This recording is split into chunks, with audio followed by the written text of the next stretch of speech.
Hello and good morning and welcome to another HRJR Monday morning Motive Action video. I am Harold S. Reed Jr., also known as HRJR, your motivational coach. If you don't know what motive action means, motive plus action equals results, and results equal success. Today I want to talk to you about being damaged. All of us, or shall I say, most of us, because I don't like making blanket statements that I can't actually prove, but I will feel safe. I do feel safe in saying most of us have some kind of damage in our lives, in varying degrees. It's funny. I saw a post that my wife put up on IG that basically said, someone else's, and I'm paraphrasing because I want to use the word damage to a lesser extent in paraphrasing what she posted. Someone's damage is not necessarily the same as your damage, and you shouldn't, belittle or degrade someone else's damage just because your damage may be more significant. And the example that she used was, if someone is complaining because they worked 5 hours straight, that doesn't give you the right to degrade or belittle how tired they feel just because you may have worked 7 hours straight. Your damage may not affect that person, the other person, the 5-hour person, the same way your 7 may have affected you. Or it may be the same, but in any case, you don't have the right to again degrade or belittle someone else's damage because of whatever your damage may be. And in the world, or shall I say universe, of various social media platforms, people tend to look at the world through their own lens and expect everyone to operate in their own worlds through the lens of the individual that may be looking. So, some people put raisins in the potato salad and they're happy with it. And most people who actually know how to make potato salad, from what I understand, I don't eat potato salad either way, but don't believe that raisins go in the potato salad or any cooked good other than pastry. But again, we all have different levels of damage in our lives. Some might have come from single parent homes. Some might have come from single parent abusive homes. Some might have come from no parent homes, where you had to get raised by an auntie or a grandparent or the foster care system, or just flat out adoption or something. So some people may have been sexually abused. Some people may have been physically abused. Some people may have a history of verbal abuse, psychological abuse. We all have different kinds of damage in our lives. But the most important thing we should be doing is healing ourselves from whatever that damage may be. And that's what I want to talk to you about today for the next few minutes. So I'm about to head into the gym. We can't control what happens to us, but we can control how we respond to what happens to us. There's a saying that goes, life is 10% what happens to you and 90% what you do about what happens to you. And there are going to be rough times in your life. There are going to be all kinds of crazy twists and turns on this journey that we call life. However, what makes us the men and women that we are, or how we navigate through those twists and turns, so on and so forth. Speaking to young people, I've said on numerous occasions that going through life can be like navigating a minefield. But if you either look for and or find people who have navigated the minefield that you have to go through, and they're willing to give you guidance, you should listen. There's a saying that I heard Les Brown say when I first started listening to him, that God gave us 2 ears and 1 mouth so that we should listen twice as much as we speak.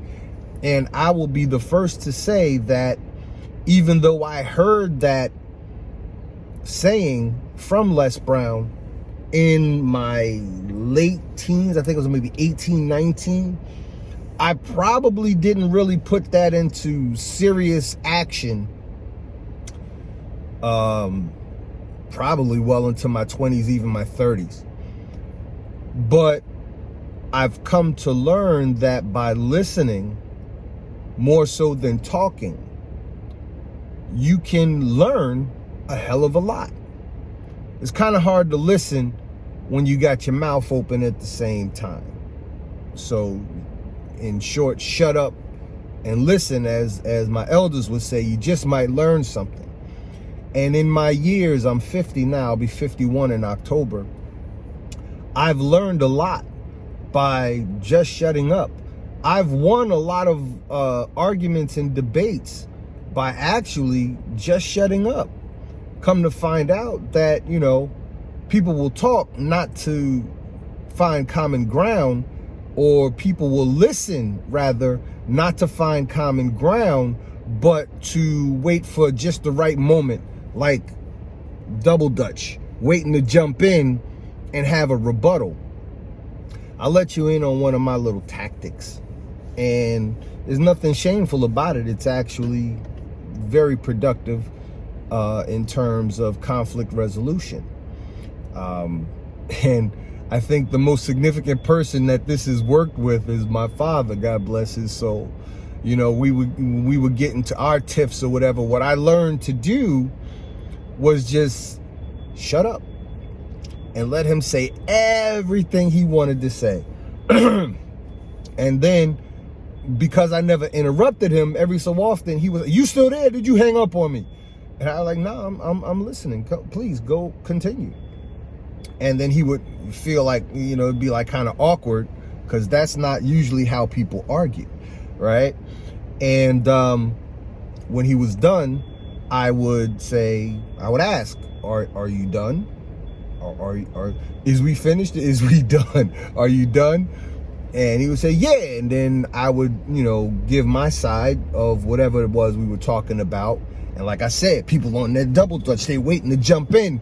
And as soon as he would jump in, I'd be like, "Hey, Pop, I didn't interrupt you," right? And I didn't. So at that point, now he's like, "Man, shit, now I gotta be quiet," you know?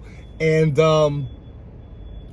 because I showed him the respect of not interrupting him, he had to kind of learn how to reciprocate that same respect. Not just my father, I'm just using him as an example, particular example, but just about any face-to-face debate or phone conversation, phone debate or whatever that I've had, I'll hear the other person out. I will hear the other person out.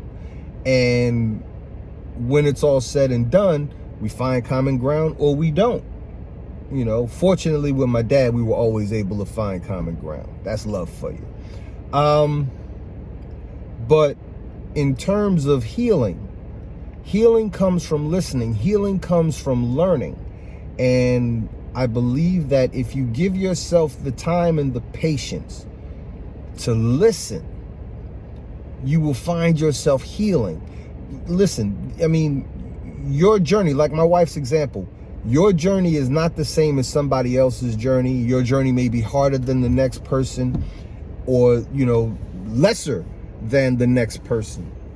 But if you listen, even if their journey is hard but less hard than yours, you still might learn something wherein which you don't have to one up that person in terms of how hard their journey is or may have been, but in fact, you can find yourself helping that person because you've heard them out And because your journey may have been harder than that person's journey, you can actually give them some advice instead of trying to win the who had it worse contest. Makes no sense to me why people would take pride in saying they had it worse than somebody else, with the exception of the fact that there are times when people want to produce successful results, but they don't want to do the work. So if I've done something and I've succeeded at it because I did the work, and another person comes along and they want to achieve the same results I achieved, but they don't want to do the same amount of work, or they don't want to do the work that's required to achieve that level of success, or any level of success, then, you know, that's where they have to come to listen. Even still, I'll fall back and let that person run their damn mouth. And because it's my nature, contrary to what many may believe or some may believe, it's my nature to help, you know, and find common ground. But if I believe that there's no common ground to be found, I'm quick to not even want to engage in the conversation. I've cut people off because the conversation itself is futile. And I don't believe in engaging in exercises in futility. I have cut relatives off because I don't need toxicity in my life. I can provide my own, thank you. You know, I'm a work in progress myself, so I don't need, you know, how's the saying go, I could do bad all by myself, you know. So sometimes in healing, you know, not only do you have to listen so that you can learn, but if you know what the situation is and you know the people that you're dealing with, you may have to cut some people off. You may have to cut some people off. When I became a police officer, there were parties that I couldn't go to because or parties that I would go to, and after a while, I would have to leave because at some point in time, somebody broke out a particular form of vegetation that has a certain aroma and effect once you add fire to it. You know, there were people that I could, you know, see on the street and kind of give them the what's up nod, but I couldn't hang with them because we were on different paths, right?